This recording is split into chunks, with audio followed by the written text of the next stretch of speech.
Welcome back दोस्तों। आज मैं आपके सामने एक बहुत ही अच्छी मैसेज से भरी मलयालम मूवी को लेकर आया हूँ, जिसका नाम है द ग्रेट इंडियन किचन। ये मूवी 2021 में रिलीज हुई।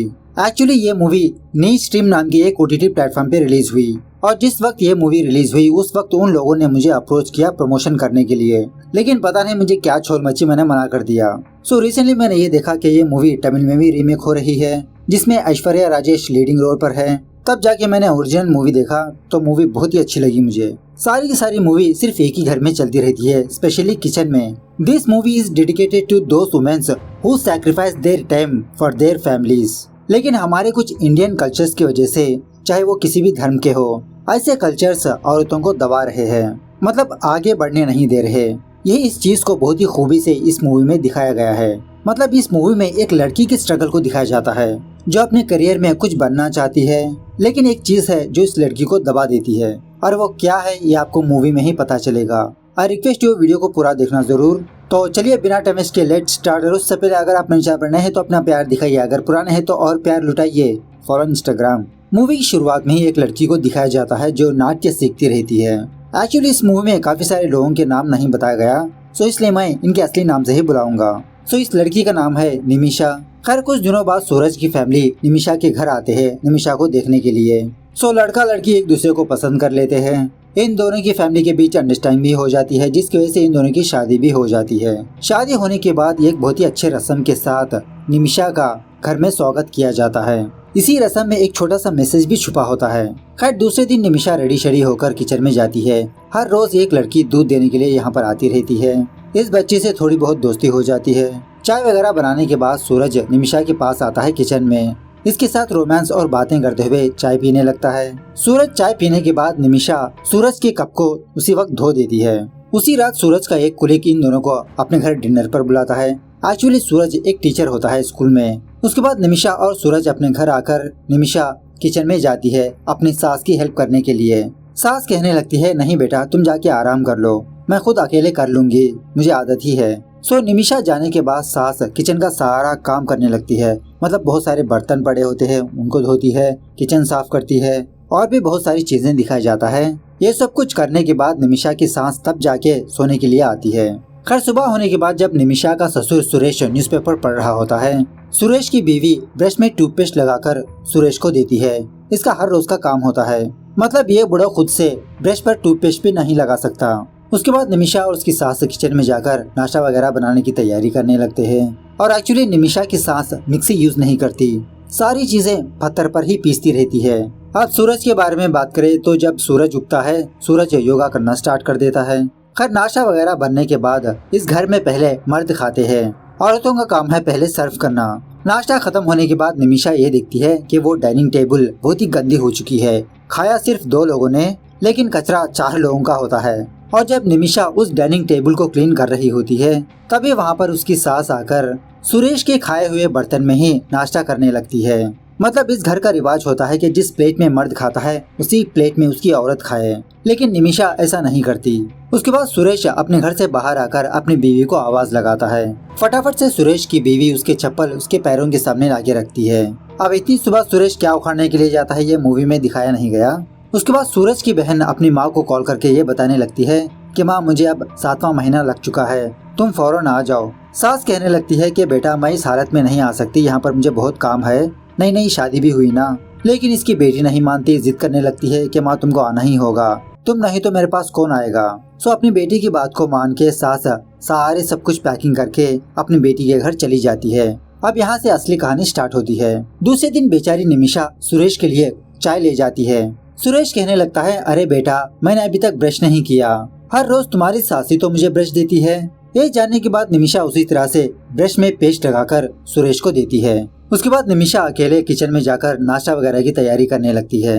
नाश्ता करते वक्त सुरेश निमिषा से पूछने लगता है कि बेटा तुमने ये चटनी पत्थर पे नहीं पीसा। निमिषा कहने लगती है, नहीं पापा मिक्सचर यूज किया। सुरेश कहने लगता है, अच्छा ठीक है नो प्रॉब्लम, अपने आप को तकलीफ मत दो। मतलब सुरेश इनडायरेक्टली ये कहने लगता है कि तुम अपने हाथों से चटनी पीसो। नाश्ता खत्म होने के बाद निमिषा दोबारा ये देखती है कि डाइनिंग टेबल बहुत ही गंदा हो चुका है। अब निमिषा को पहले से ही गंदगी से एलर्जी होती है, लेकिन यहाँ पर निमिषा कदम कदम पर गंदगी देख रही है। इसको बार बार हर एक चीज साफ करनी पड़ रही होती है। खैर इसके बाद निमिषा लंच बनाने लगती है। लंच खाते वक्त सुरेश निमिषा से पूछने लगता है कि बेटा क्या तुमने ये चावल कुकर में बनाया? निमिषा कहने लगती है हाँ पापा। सुरेश कहने लगता है अरे बेटा कुकर में मत बनाया करो, हमारे घर में लकड़ियों का चूल्हा यूज किया जाता है, बहुत ही स्वादिष्ट खाना बनता है। सो लंच खत्म करने के बाद ये बुढ़ऊ चुप नहीं बैठता, अपनी वाइफ को कॉल करके यही बात बताने लगता है कि बहुरानी से कहो कि वो खाना लकड़ियों के चूल्हे पर बनाए। अब निमिषा की सास निमिषा को कॉल करके यही बात बताने लगती है। निमिषा भी इसके लिए ओके कह देती है। शाम होने के बाद जब सूरज अपने घर आता है, निमिषा सूरज से पूछने लगती है क्या डिनर में आप खाना खाओगे? सूरज कहने लगता है कि रात में हमारे घर में खाना नहीं खाते, चपाती खाते हैं, तुम चपाती बनाओ। निमिषा कहने लगती है लेकिन दोपहर का खाना तो थोड़ा बच गया ना, उसे गर्म करके खा लेते हैं।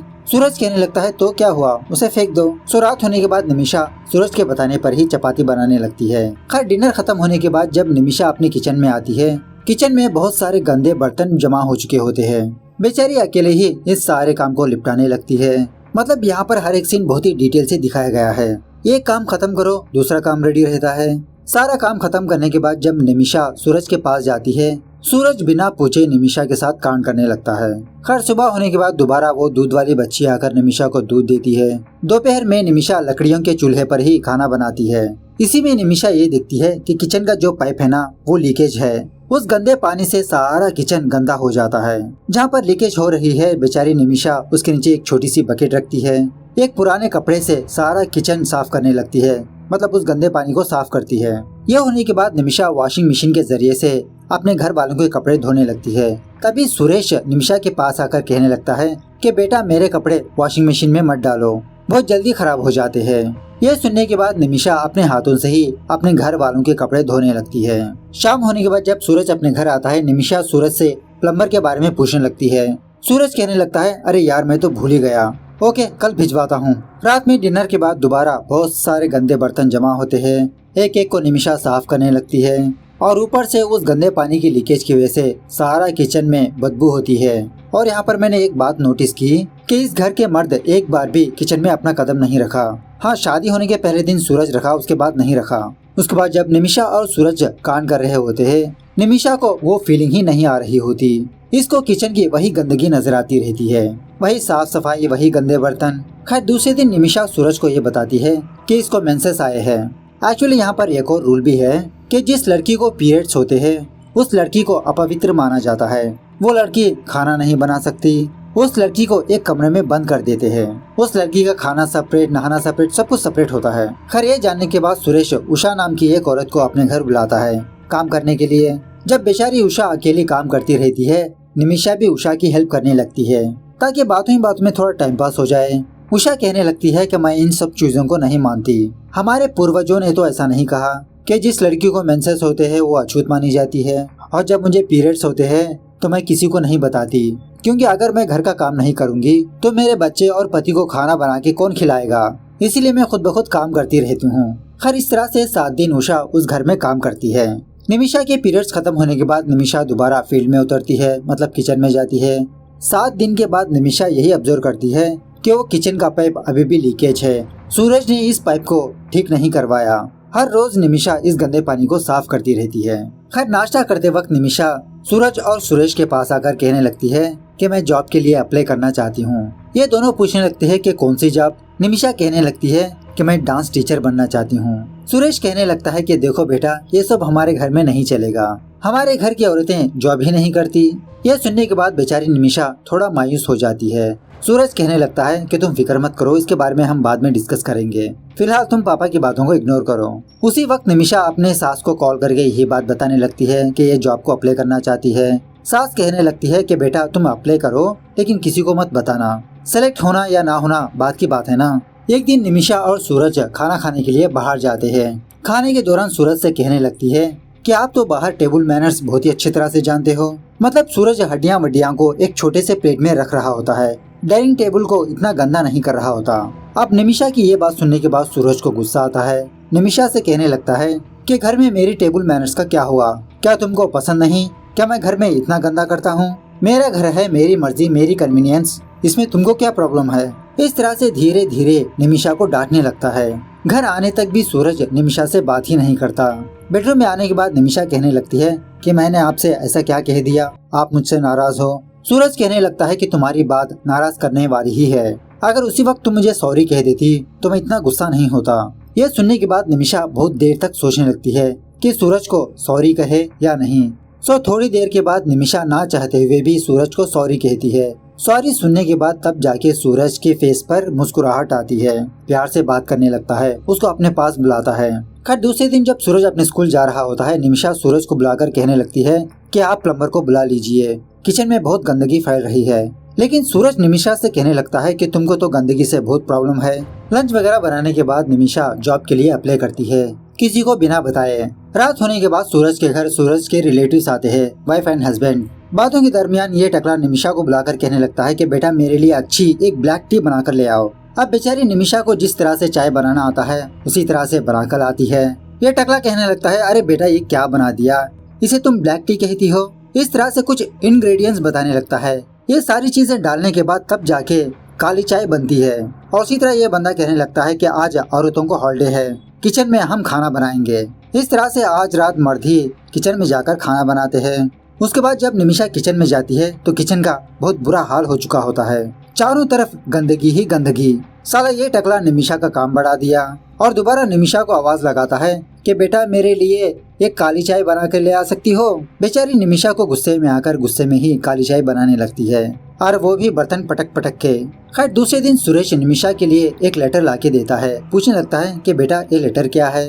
निमिषा ओपन करने के बाद पता चलता है कि ये इंटरव्यू लेटर है। सुरेश कहने लगता है अरे बेटा हमने इस बारे में बात कर ली है ना, मैंने मना किया था ना जॉब के लिए, दोबारा तुमने अप्लाई क्यों किया। अब तुम्हारी सास को ही देख लो, तुम्हारी सास पोस्ट ग्रेजुएट है, लेकिन मेरे फादर के कहने पर तुम्हारी सास ने जॉब नहीं किया। औरतें घर में ही रहना अच्छा लगता है बेटा। रात होने के बाद जब सूरज निमिषा के पास आता है, दोबारा निमिषा को डांटने लगता है कि मैंने कहा था ना तुमको कि अभी तुम जॉब के लिए अप्लाई मत करो। मेरी बात ना मानकर तुमने दोबारा जॉब के लिए अप्लाई किया। शादी से पहले मैंने तुम्हारे माँ बाप को बताया था कि हमारे घरों में लड़कियां जॉब नहीं करते। निमिषा कहने लगती है कि मुझे किसी ने नहीं बताया। खैर उसके बाद एक रात निमिषा और सूरज सोने के लिए रेडी हो रहे होते हैं। सूरज निमिषा से कहने लगता है कि मैं सबरीमले जाना चाहता हूँ। मतलब हमारे साउथ में इस सीजन में माला डालते हैं, मतलब स्वामी जी बनते हैं, और जो लोग माला पहनते हैं वो लोग काले कपड़े पहनते हैं, आपने देखा ही होगा। सूरज कहने लगता है कि मैंने अभी डेट डिसाइड नहीं किया, लेकिन जल्द ही माला पहनने वाला हूँ। जब मैं माला पहनूंगा हम दोनों का मिलन नहीं होगा। निमिषा कहने लगती है कि हम सेक्स से पहले फोरप्ले कर सकते हैं, क्योंकि मुझे थोड़ा हट होता है। सूरज इस बात का गलत मतलब निकालने लगता है, कहने लगता है कि तुमको तो सब कुछ पता है, फोरप्ले रोमांस वगैरह, तुमको देखकर मुझे फोरप्ले करने का मन नहीं करता। और ऊपर से निमिषा के ऊपर उंगली उठाने लगता है कि शायद निमिषा ने पहले ऐसा कुछ किया था। सूरज की बातें सुनने के बाद बेचारी निमिषा रोते हुए सो जाती है।